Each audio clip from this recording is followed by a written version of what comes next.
Rumah tangga Rizkyda dan Nadia Mustika Rahayu kini terlihat semakin membaik.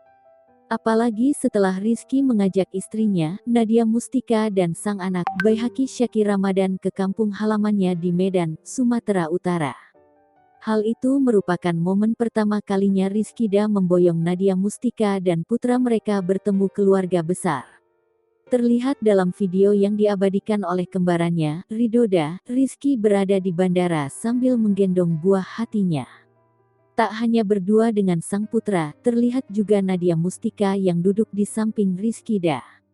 Menanggapi itu, Rizky mengatakan, hal tersebut adalah suatu bentuk pembuktiannya bahwa hubungannya dengan Nadia telah membaik.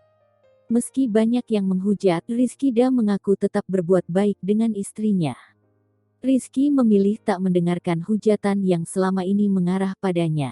Banyak menghujat sana-sini, itu yang mengganggu Iki sih sebenarnya dan Iki nggak pedulikan dan nggak hiraukan itu, kata Rizkyda.